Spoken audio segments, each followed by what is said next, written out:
SC பட்டியலில் 18% சொல்கிறாங்க. ஆமாம், அதில் நிறைய பிரிவுகள் இருக்குது. கரெக்ட். ஆனால் ஆக்சுவலி ஆரம்ப கட்டத்தில் 1933க்கு முன்பாக இவர்கள் எஸ்சின்ற மாதிரி இந்த சமூகம் வந்து எஸ்சி ஜாதியில் இல்லை, அவங்க எம்பிசியில் இருந்திருக்காங்க. ஓகே. ஸோ அவங்க வந்து ஒரு விவசாயமே தங்களுடைய உயிர் மூச்சாக இருந்து உழவு தொழிலை மேம்படுத்துவதற்காக உழவை தங்களுடைய வாழ்வாதாரமாக வைத்து செயல்படக்கூடிய ஒரு சமூகம் வந்து இன்றைக்கு வந்து குறுகிய வட்டத்துக்குள்ளே அவங்கள வந்து எஸ்சின்னு சொல்லி அந்த மாண்பு அவர்களுக்கு முக்கியமான ஒரு விஷயமாக இருக்கிறது. கரெக்ட். ஆனால் அவர்களுக்கு இடஒதுக்கீடு மூலமாக அவர்கள் முன்னேறி இருக்கிறார்களான்ற நிச்சயமாக முன்னேறி இருக்காங்க.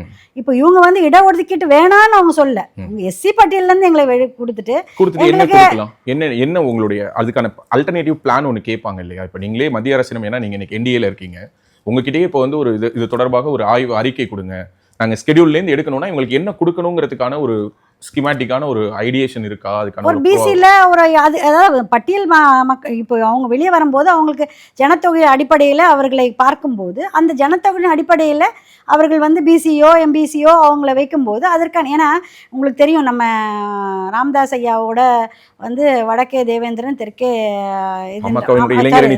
வடக்கே பாட்டாளி மக்கள் கட்சியும் இவங்களும் வந்து இணைந்து தான் அந்த ஒரு மாநாடு கூட ஒரு தாய் மக்கள் மாநாடு.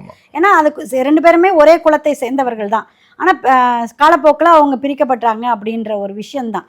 ஸோ இவர்கள் வந்து இன்றைய கட்டத்தில் எங்களுக்கு வந்து இந்த எஸ்சி பட்டியல் அப்படின்றது ஒரு அவச்சொல்லாக ஒரு மாண்பு பாதிக்கின்ற ஒரு செயலாக இருக்கின்றது அப்படின்றத நம்ம குறிக்கோளாக வைத்து தான் இந்த காரியங்களை வைத்து. இப்போ நீங்கள் கேட்குறீங்க, அவங்க வந்து பொருளாதாரத்தில் முன்னேற்றத்தை காண வேண்டும்.